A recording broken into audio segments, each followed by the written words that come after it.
हुजूर ने फरमाया अली हट जाओ, मेरा और उनका मामला है। जनाब अकाशा आगे बढ़ रहे, नबी करीम ने फरमाया मैं अपनी उम्मत को दर्श देना चाहता हूँ, खबरदार खबरदार जिंदगी में तुम्हारे हाथ से जुबान से किसी को तकलीफ ना पहुंचने पाए, खबरदार। याद रखना वो माशरे बिगड़ जाते हैं, वो माशरे तबाह कर दिए जाते हैं जहाँ जुल्म होता है, जहाँ ज्यादती होती है, जहाँ लोगों को सताया जाता है। महबूब करीम के करीब आए हजरत अकाशा, हुजूर मेरी पीठ नंगी थी, आप भी जरा कपड़ा हटाइए। नबी करीम ने पीठ से कपड़ा हटाया, जनाब अकाशा ने दुर्रा जो उठाया तो सहाबा की चीखें निकली।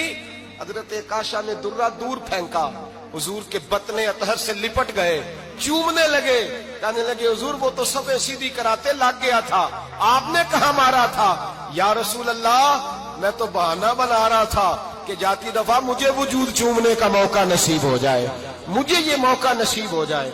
मेरे हबीब ने फरमाया जिसने जन्नती देखना हो मेरे अकाशा की जियारत कर ले। भाई जुल्म का दरवाजा खुला हुआ है और लोग भूल जाते हैं ज्यादती करते हुए, वो बहू से ही क्यों ना करें, वो अपने घर के भूल जाते हैं कि शायद पूछने वाला कोई नहीं, शायद मेजान नहीं लगेगा। ईरान के बादशाह ने अपने बेटे को पढ़ाने के लिए एक उस्ताद साहब का बंदोबस्त किया। उस्ताद साहब को कहा कि मेरे बच्चे को दीन पढ़ाइए, मैं चाहता हूं कल इसने इनाने हुकूमत को संभालना है तो ये दीन से आगाह हो जाए, इसको कुछ सिखाइए, पढ़ाइए। बहुत नेक बुजुर्ग बड़े दरवेश आलिम पढ़ाने लगे, असबाक मुकम्मल हो गए, दीन के असबाक कुरान मजीद पढ़ाया, अहादीस तय्यबा का दर्स दिया, उसूल फिक़ह से रूशनास कराया। जब बच्चे ने मुकम्मल तालीम हासिल कर ली और आमीन हो गई, दस्तार हो गई, फारिग हो गए, तो फिर एक दिन उस्ताद साहब ने कहा बेटे कल तुमने जरूर आना है, कुछ बात करनी है। शहजादा गया मिलने उस्ताद साहब से, उस्ताद साहब ने कुंडी लगा ली, हाथ में दुर्रा पकड़ लिया, मार मार के पूरे वजूद को जख्मी कर दिया, कोई गलती नहीं, कोई बात नहीं, मारा। अब बच्चा आया आके बादशाह सलामत से कहा कि अब्बा जी समझ नहीं आई, बड़ा मारा है उस्ताद। तो सियाने थे ना बादशाह, यहाँ तो कारी साहब रोज कटहरे में खड़े होते हैं, मौलवी साहब आपने मेरे बच्चे को क्यों मारा है?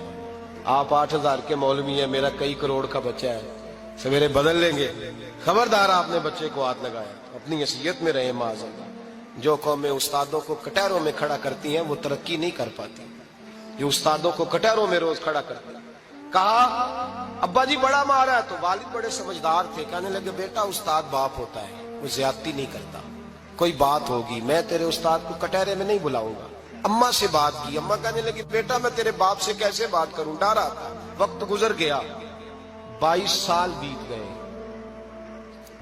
22 साल गुजर गए, बादशाह का इंतकाल हुआ, शहजादा तख्त पे बैठा, पहला हुक्म ये दिया कि मेरे उस्ताद को बुलाओ, पहला हुक्म। उस्ताद जी बूढ़े हो गए थे, छड़ी के ऊपर टेक लगा के आए और भवें सफेद होके झुक गई थी, यूं आंख खोल के बड़ी मुश्किल से देखा, कहने लगे शहजादे हुक्म हो।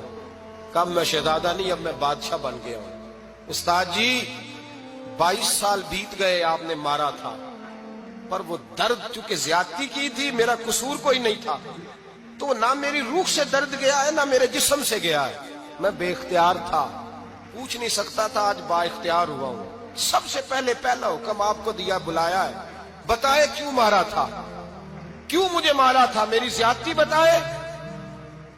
तो उस्ताद, बूढ़े उस्ताद की आंखें आंसुओं से भर गई, कहने लगे बेटे बस आज के दिन के लिए मारा था, ये जो दिन आ गया ना मेरी जिंदगी में इसलिए मारा था, ये मैं चाहता था मेरी जिंदगी में वक्त है आज के, बस मेरी मुराद पूरी हो गई। कहा साहब किस लिए, मुझे भी समझाए। आप फरमाने लगे कितनी देर हो गई तुझे मार खाए हुए, कितना जमाना बीत गया? कहने लगा 22 साल। पर मैं जख्म भूले तो नहीं, दर्द खत्म तो नहीं हुई, तुम्हें बात 1 मिनट के लिए भी तुम्हारे हाफजे से महव तो नहीं हुई? का उस्ताद जी रोज